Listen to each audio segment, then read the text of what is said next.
Bank of Central African States (BEAC), the common bank for the 6-member Central African Economy and Monetary Community (CEMAC), will release new banknotes mid-December 2022. The decision to circulate the new range of banknotes of 500, 1,000, 2,000, 5,000 and 10,000 was reached during an extraordinary session of the Ministerial Committee of the Central African Monetary Union (CEMAC) held on November 7, 2022, the body said in a release earlier this week. According to the release signed by the president of the committee, Haven Doba, CEMAC, which oversees the functions of the bank, whose headquarters is in Yaoundé, Cameroon, in the Central African region, had approved the specimen of the 2020 generation of banknotes that will go into circulation from December 15. It had earlier approved the production of the banknotes in 2019. New banknotes in circulation. What stakes for the future of the Central African region's economy? Find out in today's edition of Voice It. Stay with us.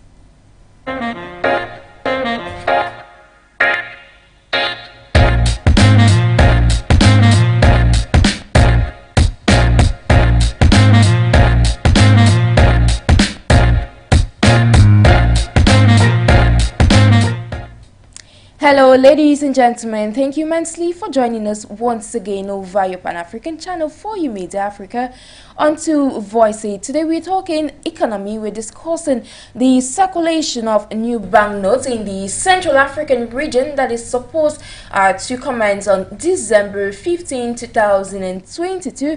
And as guests this afternoon to discuss this very pertinent topic that not just affects the Central African country of Cameroon but the Central African region CEMAC as a whole, I have as guest Dr. Nick Gwaniam, who is an entrepreneur as well as a political analyst. Good day to you, sir.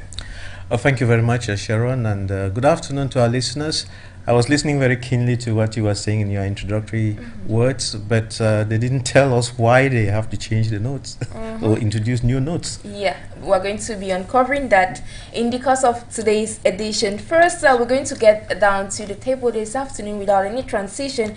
And I'd like to ask you, what is your analysis of this decision by CEMAC to introduce a new banknotes in the economy?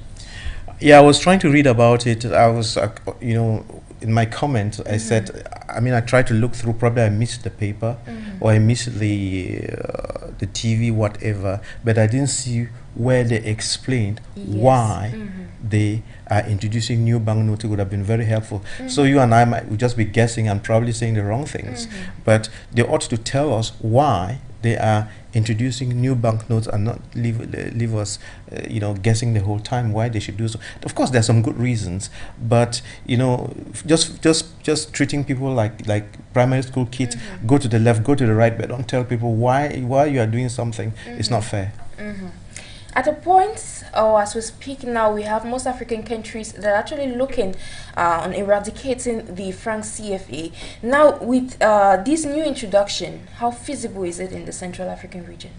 Well, like you said, I think the countries in West Africa, the French-speaking countries in West Africa, that have been joined, by Nigeria and Ghana. We have, yes. They want to introduce the ECO. And so your question is, others are introducing the ECO and moving ahead. Why are we stuck with the CFA and we want new banknotes of the CFA? Even with the ECO, there are still some issues around it. And if those issues are not clarified, changing from CFA to ECO still changes nothing. Because it's still it's the politics around the whole thing. It's just like you go into your bedroom and putting some makeup and changing your face. If you don't change something fundamentally in you, that facial makeup doesn't change very much. So right answer. Yeah, so we need to dig deep into these things to know what is going on. How does the money affect the economy, and what's that relationship? It's very important that we define it. Okay, so now you're an entrepreneur, but now we're talking about this new circulation of new banknotes, which was approved by higher authorities in the Central African region. Now, how can this affect the economy? Now you're looking at it from the perspective of an entrepreneur. That's right. It can be a good thing, it can be a bad thing, or it changes nothing. All right. But let us make some. Let us. I was talking to someone, my friend Apostle Ambe, and he was saying, these new banknotes would actually be followed by a devaluation, or it's a hidden form of devaluation. And I was scratching my head around it, trying to understand how the devaluation comes in, because whether we change the notes or we don't change the notes, the devaluation is there. Yes. And the devaluation is not like I was saying, it's not that somebody goes and reads a paper to say we are devaluing the currency by 15% or something like that. It's just that the economy has been sliding down. So, yes, it's been noticed when we're doing exchange of currencies. We notice that franc CFA doesn't really has its worth. Yes, you don't really have to go exchange anything. You just have to. What are you pay? What are you coming back with from the market in your basket? You take 1,000 francs. You took 1,000 francs to the market yesterday. The question is, when you take 1,000 francs back to the market, do you still bring the same quantity and quality of goods? It has definitely reduced. So if you are paying more any time for less, that is inflation. And inflation, another word for inflation is devaluation. Yeah. And so yes, but currencies usually, there's this kind of inflation that is built in the economy. I think it's something around 3.5%. I can't remember, is it in a year or 10 years or 5 years? I've forgotten. But that's something that happens. But if you are going faster than that rate, something is fundamentally wrong with your currency, not with your currency. It's fundamentally wrong with your economy. And if you don't change that thing that is fundamentally wrong with your economy, and you change the banknotes, it changes nothing.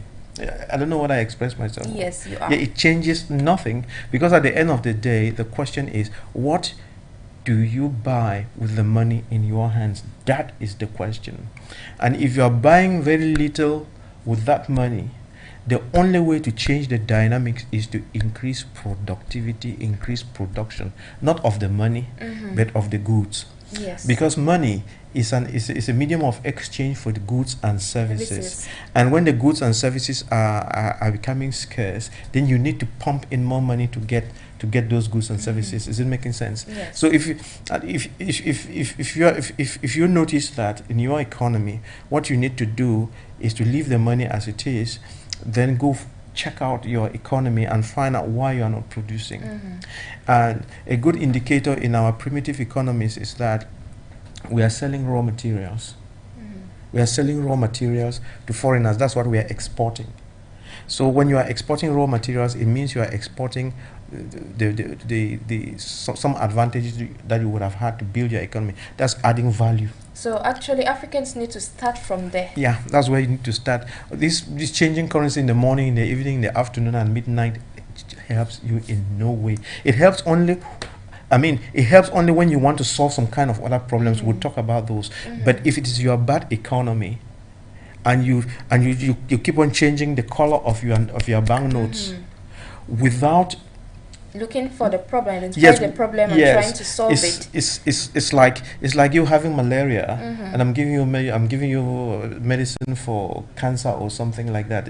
Those two are not related. So you need to have an economy that is functional, that is productive.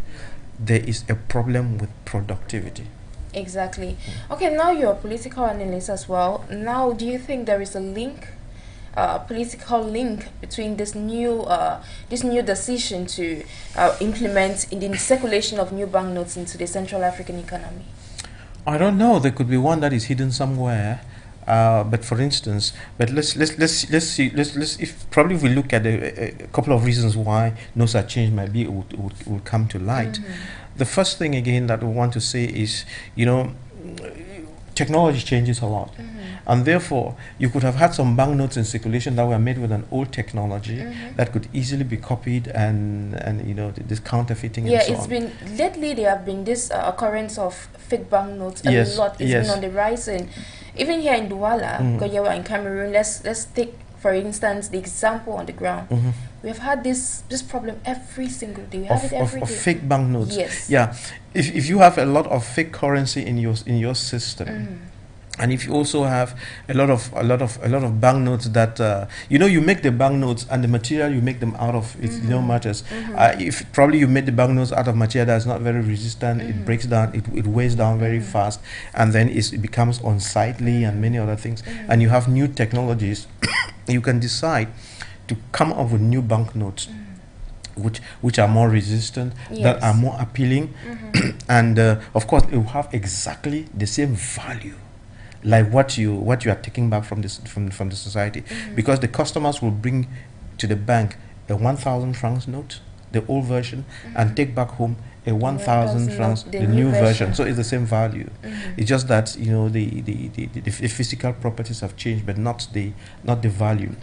And then if in the course of retrieving these notes now, people who had fake banknotes stashed in their homes, or people who had stolen money and stashed in their homes in currency, will find it very difficult to bring that money to exchange it. You show up in the bank with fake banknotes. Number one, either fake banknotes or large quantities of money that you are hiding somewhere.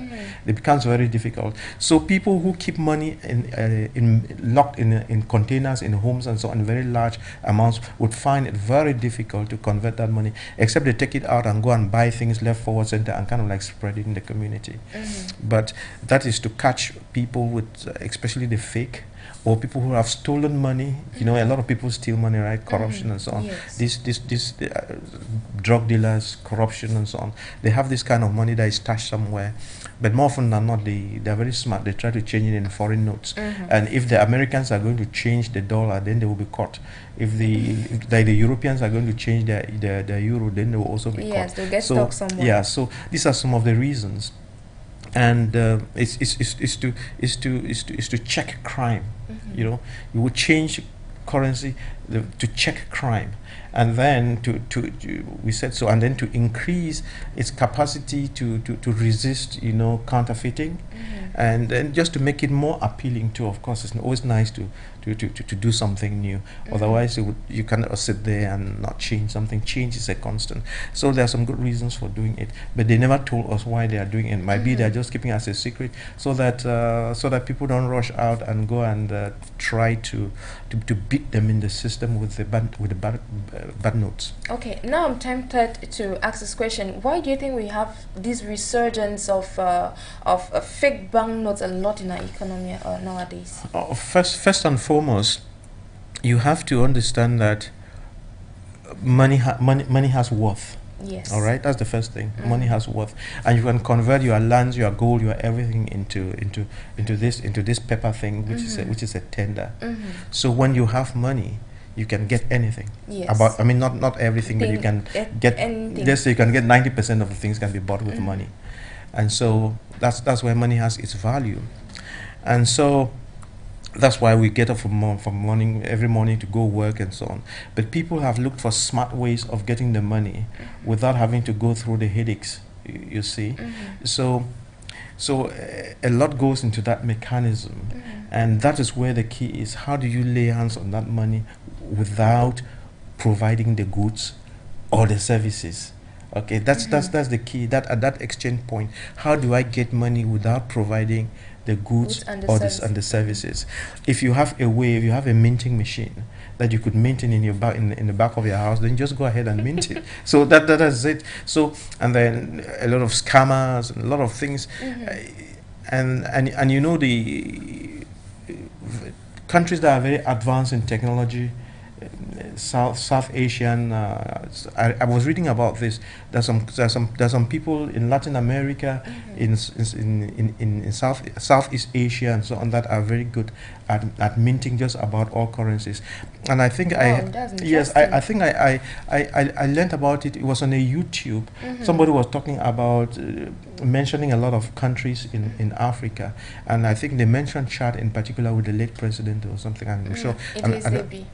I don't know what happened, but there is something somewhere where in those countries where fake currency is made, some people who are in position of power, they actually go there and make the fake currencies and bring it themselves through diplomatic channels and inject it into the economy. Yeah, they inject that into the economy. and replace that with the good notes or something like that. So yeah, it's something that happens. It's something that happens. Okay, away from all this, now how can so the African economy or African countries be economically independent? Yeah, it's very very easy. It's straightforward. It's not rocket science. Your economy can only grow to the extent to which you use your brains, to the extent to which you use your hands, to the extent that you have manufacturing capacities, to the extent that you have industries. So if you look at the economies in Africa as of now, we depend a lot on selling raw tree trunks. We dig up gold from the ground that we never put there, and we sell that to get money. We take up oil that we just found underground, and then we are happy. So, and then the bad thing about it is we are not even the ones who go taking it. You see, like YouTube is very interesting. I saw another documentary on YouTube where in Gabon, or is it somewhere out there, or Equatorial Guinea, I can't remember. They have these companies, these multinational companies that are the ones who do the oil drilling.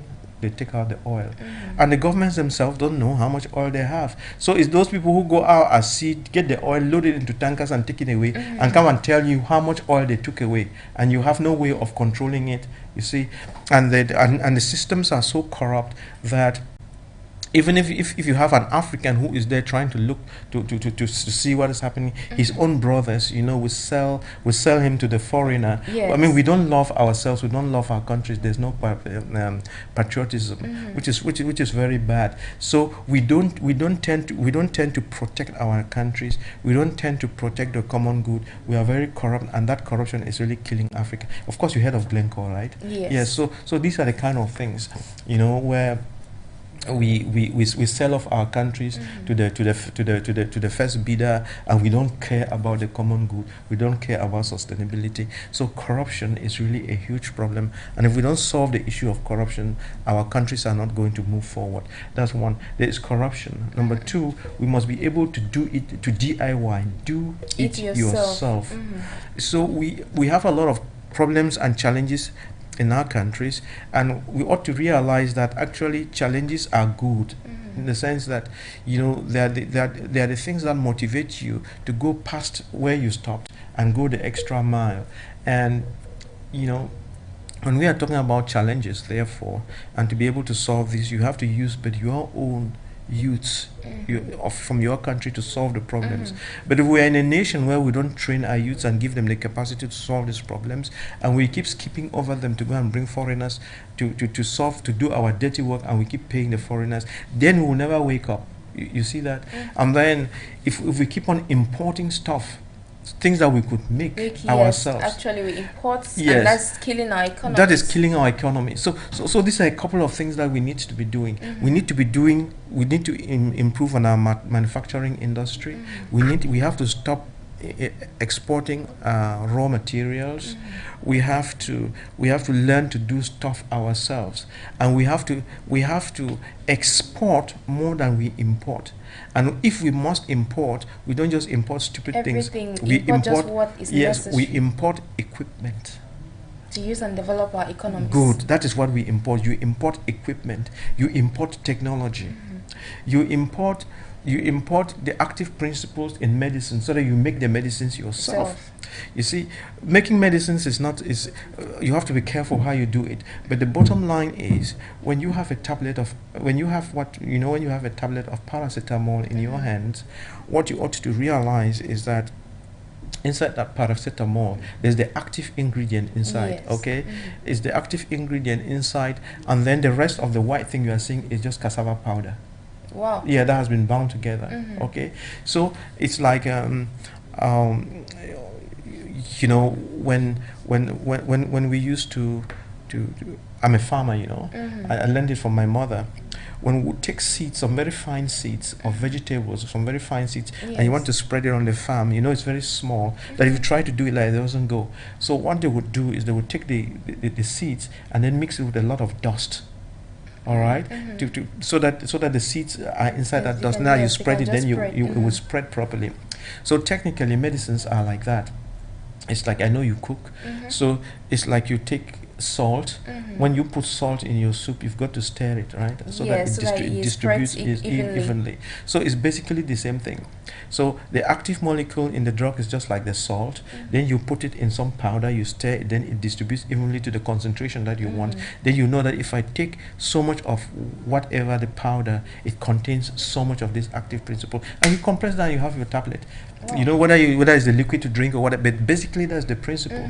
So let us be importing not the finished tablet, but the active principle. That is, if we don't have the capacity yet to make the active principle. So we should go out of our way and do the things ourselves. What we are saying is, don't import baked cakes. All right, import the yeast. Import the ingredients used in producing yes, cake. import only the yeast. Don't import the sugar. Don't import the oils. Don't import the flour. Import only the yeast, and then prepare the cake here. And if anything, when you go sell to the local market, you notice that those imported goods are even sold here more expensive than, and you notice someone, say a common man, finds it really difficult to buy, because you get a liter of say vegetable oil, whereas it can be produced here on the African continent, but imported can be sold very expensive. Yes, imagine that Malaysia came the Malaysians came to us to get the palm seeds, and they've planted and they're producing oil now to sell everywhere whereas in the world. We have it in excess, and we don't produce. No, we don't even have. No, we don't have oil now, so we are importing palm oil now. Whereas but what we have plantations of. Talking about oil, you know that we can grow. We have other sources of oil, not just palm oil. Yes. We can grow oil from. We can get oil from sunflower. Yes. And we can plant sunflower very easily, and in 3 months you harvest and you squeeze and you get your oil, and then you use the cake to feed your animals. So we just have to change our thinking. You know, that's what innovation is all about, doing things differently. So we can also do things differently, and we'll be able to correct our economy and stop.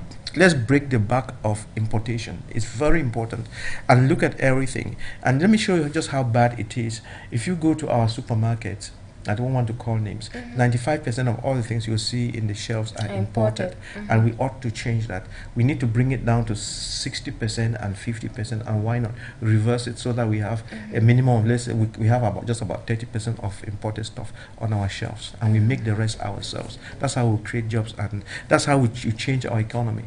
If the economy is bad, that's how you change it. Changing the notes, Yes, I mean, changing the notes really doesn't solve the problem, but changing the economy from the roots definitely is going to solve the problem. Now you evoke this issue of the leaders bringing in the young generation. Yeah. How is that possible? You don't just bring the young generation just for the sake of bringing them. Yes. If you have the young generation with the wrong mindset, who has no skills, it will not be helpful to the population. It ends up being a disaster. What we are saying is that let us. You remember last time we talked about the things that make the world turn around. Yes. Three important things. We said politics. We said economics, and we said development, and we said that these things spin around very well when the education is right. Yes. So what we are saying is that we need to step back a little bit and find out what are the wrong things we are doing in our education, recraft our education so we train our children to become productive, especially through STEM education, to which they add entrepreneurship, character development, emotional intelligence, business skills, and all these kind of things, communication skills. Put those together. So we have to lift our youths, out of this decadence where they are now. Many of them have gone to universities. Many of them have certificates, but you have certificates in history, philosophy, microbiology. The most funny thing is they don't really use it to impact the society. You cannot, because it does not. When you study, how does it impact the society? You see, there are two ways of impacting the society. You can impact the society by telling a story, or you impact the society by feeding that society.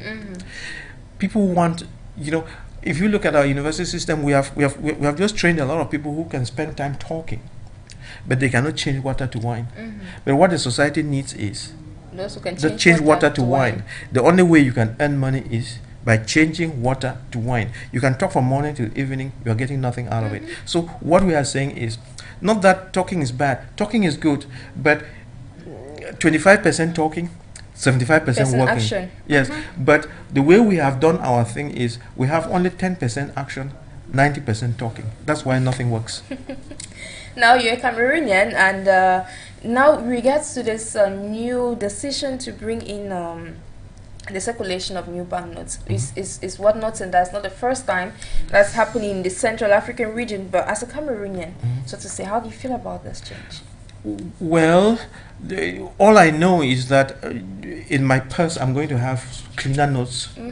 They look good, they look beautiful, at least for the start. Yes. But then those notes are not going to fetch me more on the market. That's all I know. So it will be beautiful, but they're not going to fetch me more on the market. Okay. But even as we speak, I don't know why. I don't know what they are doing about it. The greatest problem that the Central African market is facing is a shortage on coins and small change. Okay. That's where we have a problem, not the color of notes. Of course, we might have some money stashed away, and they're trying to solve that in another way. But the common man, if you ask the common man who's taking a bike and so on, you don't pay a bike with a banknote. You pay a bike with coins. Yes. You know, the coins are not in circulation, and that's what the common man wants to hear. Actually, that has been a problem for a long time. Yes. And we've had rumors, they've been in circulation, that the Western powers are actually taking these coins. But now, how can the governments or the governments of these countries solve this problem of lack of coins? Yeah, I mean, it's a good thing. I mean, it's no secret that you saw it on YouTube. A lot of the Chinese, they come and put this ballet, what do you call those machines again? Those lottery machines. Yes. You have to input a coin, and then you play some games, and then you win. And then they tell people that playing games. You know what the Chinese are working? Chinese don't play games, but they come to Africans and tell Africans, stay there and be playing some games. We'll bring you some machines. Put you know, coin. What they do is you bring the money, the coins, and you give them the coins. And it's not the coins that you put in the machine. They give you some tokens. All right, some tokens, just some plastic stuff. That's what you inject in the machine and you play with. At the end of the day, you lose and they keep your coins. Okay, so they keep doing that. It's a trick, and they gather all these coins, and then they take out the notes and go out and even buy more coins. And you know, when you have a 100 francs coin in your hand, yes, you have the monetary value is 100 francs. Yes. That's what you can buy with, but the material used for making that coin and the technology that went into that coin is worth more. People didn't realize that. You see? So the coin itself has more value than what has been given it. Okay? So this the Chinese came and they are aware of it. So and the coins were made of a rare expensive metal, silver and so on. So they just, instead of going and wasting their time looking for silver in the bush to mine, they just gathered all the coins, loaded them in some trunks, sealed them, and then they pass through our customs and so on. You know, we don't scan and so on. So they put them inside tree trunks and then carry them out. And of course, you saw it, right? They were cutting out those tins and pouring out the coins. In those days, one could get say a large quantity of say goods and services for a small amount of money. But in our time nowadays, is no longer the case. Yes, what could have gone wrong? Yes, it's no longer the case. And it's a good indicator. It's a good and a bad thing. Okay. Where is the good part of it? You know, there's always a silver lining in every cloud. That's where the power of entrepreneurship comes in. You know, when you want to do a business, you just go out and do a business. You go out and do a needs assessment. And what we are saying is, you know, how do you set up a business? You set up a business to solve a problem. Yes. That's the idea. Yeah, you must first identify a problem. So identify a problem and bring a solution. That's how you get paid. That's how you earn money. Yes. So if we say that goods are scarce, that's a good thing in the sense that it tells you that, you know, that's where you should be going. So look for somewhere where the goods are scarce, and then bring the goods on the market. and then you earn yourself a living. That's how it works. That's what business is all about. But we are saying, you know, a lot of people, a lot of Cameroonian businessmen and Nigerians and so on, what they do is you go to China and go and buy the goods and come and flood your market. No, that's not it. You don't correct your economy by going from out and bringing. You actually promote what they produce first. Yes, what you want to do is start off by buying. There's nothing wrong with that. But don't buy for the next 20 years. Start off by buying. Then when you have bought one or two, while you are, no, let's say you buy three. When you come put the two on the market, take the one to your laboratory and scat and break it down. Yes, break it down and see what it is and find out how the Chinese made it. And see which parts of it you can make. All right? See which parts of it you can make. If you can make all of it, then go look for the machines that make the thing. So that on your third trip to China, you don't buy the goods, you buy the machine that makes the different parts. Then you come and start making those parts. You will be clumsy at the beginning, but you perfect your act as you go. That's how we change. But you cannot, if you have a country that keeps importing rice for 60 years, there's a problem. You understand? We are not thinking, we are not innovating, we are not thinking out of the box, we are not finding out how do the Chinese do it. Did God give them some brains that Africans don't have? Are you saying that Africans are so stupid that they can't do it? You know, so we need to get out of this box thing and try to catch up with the rest of the world, and our problems will be solved. So if you are paying more and if you are paying more for very little, that's an opportunity for you to go out there and produce that thing and inject it into the market, and that's how it works. Okay, changing the narrative. Starting from there. Okay, earlier on you brought up the issue of handling banknotes. Yes. Now, how do those in the Central African region handle banknotes so that we don't have such cases again resurfacing? Oh yeah, this is just this has to do with patriotism, and this has to do with love for country and respect for everything. And we were talking off camera, and I was saying that if in other countries, in other developed countries, every adult has got a wallet, and in that wallet, you know, if you have a note, you know, look at this note. I had it in my wallet. You see, it's not twisted. So you keep the notes inside the wallet there and carry them with you. But you would have noticed this one is twisted. Yes. You know, like if you go to the market now, any market where the women are selling, they have these bags or they have something. What they do is they just take the notes and they squeeze them like that and throw in their bag. So at the end of the day, they go home with twisted notes like this, and they're pulling them out. Some get torn, some get oil on them, and so on. In fact, this is criminal. We don't know that in Africa. We don't know that in Cameroon. It's criminal to be treating a note like this. All right. We might be doing this out of ignorance here, but I bet you, go to America and try a nonsense and take even a $1 and begin to do that, you go to jail. They'll throw you in jail, because even though the money is in your hands, it's not your property. It's government property, and you need to handle it with care. And you see, and already because we treat money carelessly, and we are not responsible. That's why we do everything in a very careless manner until we start treating, you know, notes like this. It's not because it's in your hands. It's in your hands, you earned it, but that paper does not belong to you. It belongs to the state, and you need to handle it with care. You could do whatever you want with coins, but don't crush them in a machine. The coins are more resistant. The paper is not as resistant, it's not resistant, and so you should handle that with care. So don't put oil on it, don't put grease on it, you know, don't tear it, don't deface it, don't write on it, you know. Shouldn't be at the level of the production, reinforce the quality of the banknotes. Yeah, you can reinforce it by making banknotes out of metal. If you made the pieces of metal, nobody's going to be. But it's paper. Because it is paper, we need to be treating it with care and not treat it as if it didn't matter.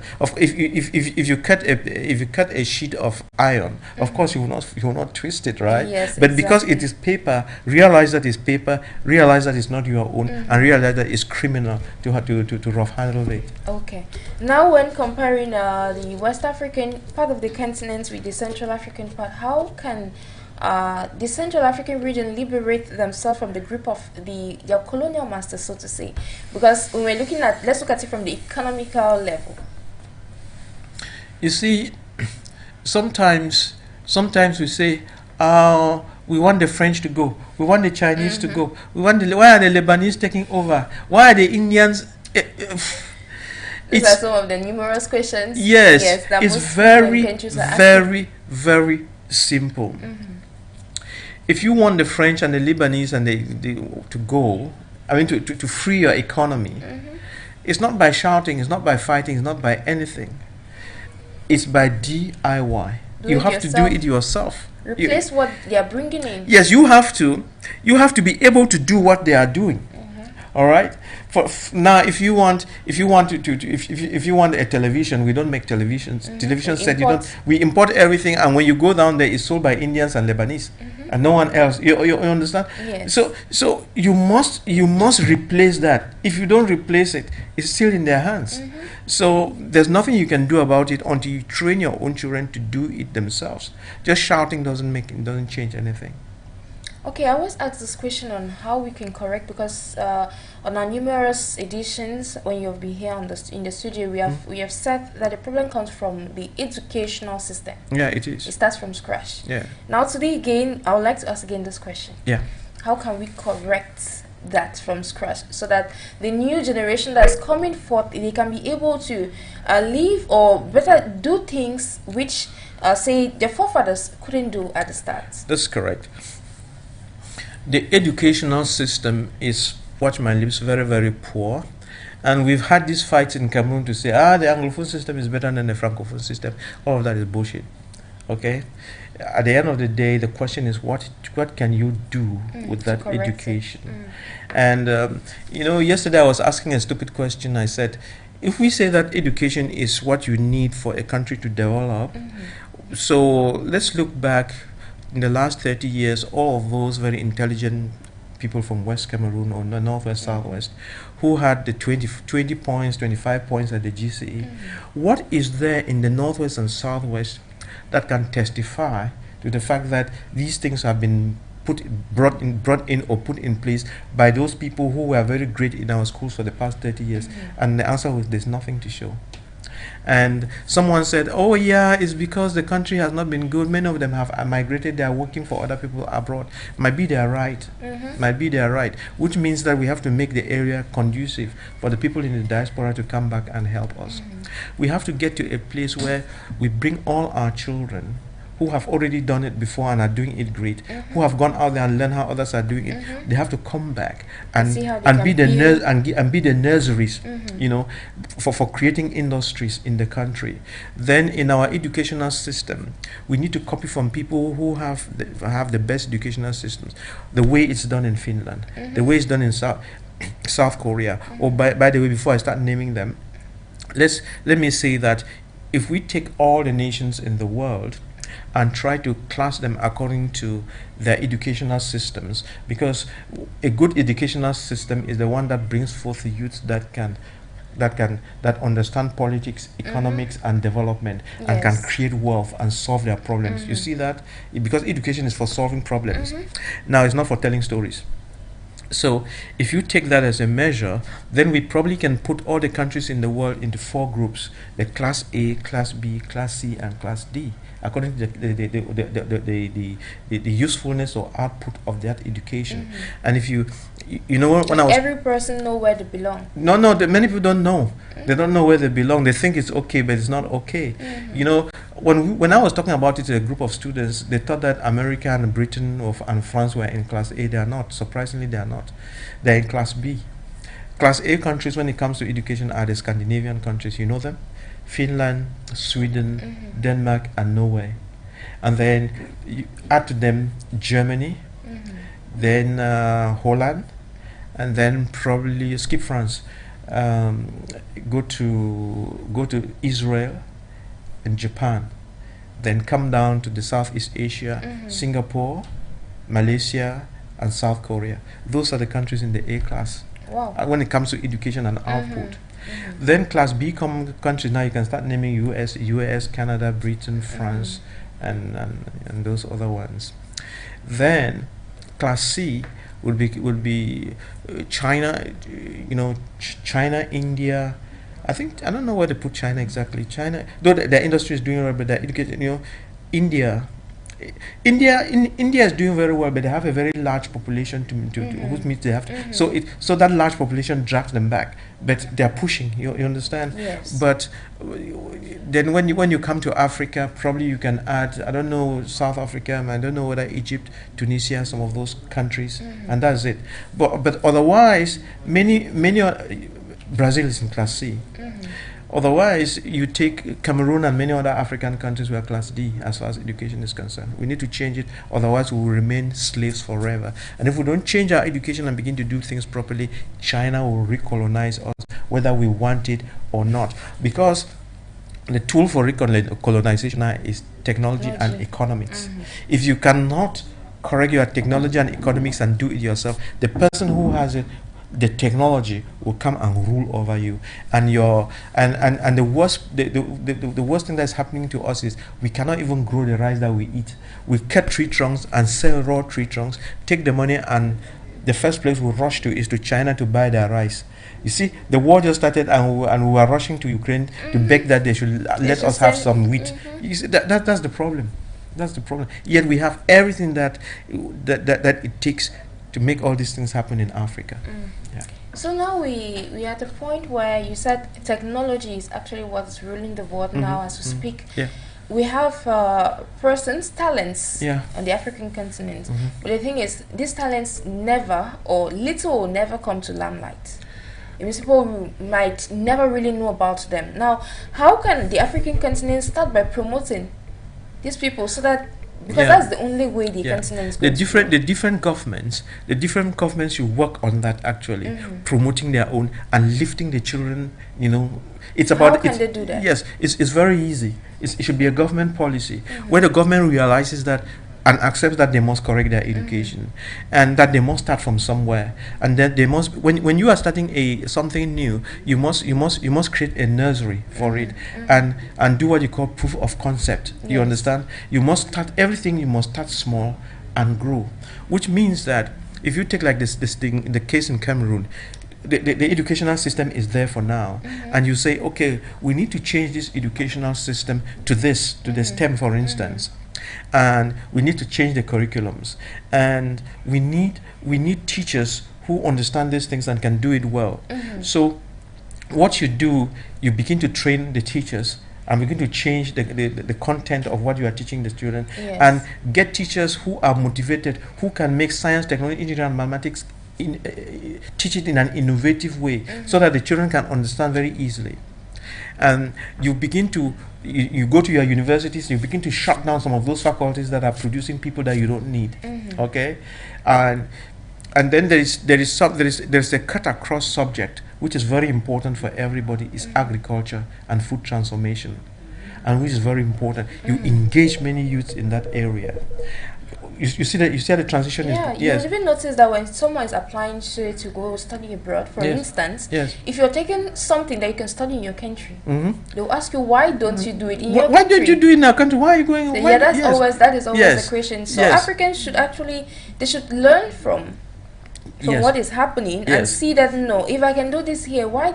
If everybody is doing it here, why can't I do it here? Yes. So what we need to do is to those innovative schools that are out there, bring those innovative schools here, bring the technology here, then go to the places that have succeeded, Germany and so on. All those, they are retired teachers and retired people from industry, bring them here, so that they transmit the knowledge into your children and to your people.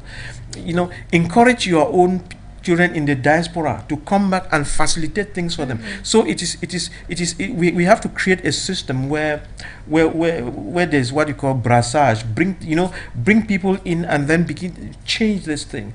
But you must bring the building blocks together where things begin to happen. It's very important. If we're just talking, it wouldn't help. You see, for instance, we can do something. We have our institutes of higher learning, right? Just like the St. Louis University Institute. What the government should do, which is what I've been suggesting, is if you look at, there are so many thousands of youth that are going to these schools, but many of them are into the social sciences again, doing marketing, doing banking and financing, doing accounting. I'm sure you have seen that. Yes, thousands of them. For instance, you have thousands of children studying banking and financing when they don't know how to make money. That's the problem. You want to study accounting, you want to be checking the money and know when the penny got missing, but you don't know how the penny is made. We need to change that. We need to change that so that... So it should be more practical. Yes, it should be more practical, yeah? It's very, very important. And so what you need is not too many people who know how to bank money. You need but too many people who know how to make money. Is it making some sense? Yes, that's where we need to go. Yes. And then change that. So that's what we need to teach our children, how to make money, how to create wealth. And there's no way you can create wealth without technology. It's impossible. Okay. It is because technology allows you to change water into wine effectively and efficiently. You see, like the T-shirt you are wearing. You'll be surprised that T-shirt. If you go and check, you see this T-shirt could be made of cotton or of synthetic material. Yes. And there are techniques now. You know your water bottle. The water bottle that you drink the water in and throw away. You know, there are techniques for changing the material in that water bottle into your T-shirt. I'm sure you've seen it. And it's worth a lot. Yes. It's worth a lot. So you see. So in the documentary. Okay, now to crown up today's edition, I would like to ask you, given these recent developments that's already coming into the Central African region, what message can you pass out to African leaders? I'm passing this message, number one, to African leaders, number two, to all youths and to all Africans. We can change our notes every day from morning to evening and change them 20 times in a year. It doesn't help us. What will help us is for us to change our economy. We change our economy. We have to redefine our economy and know what we are doing.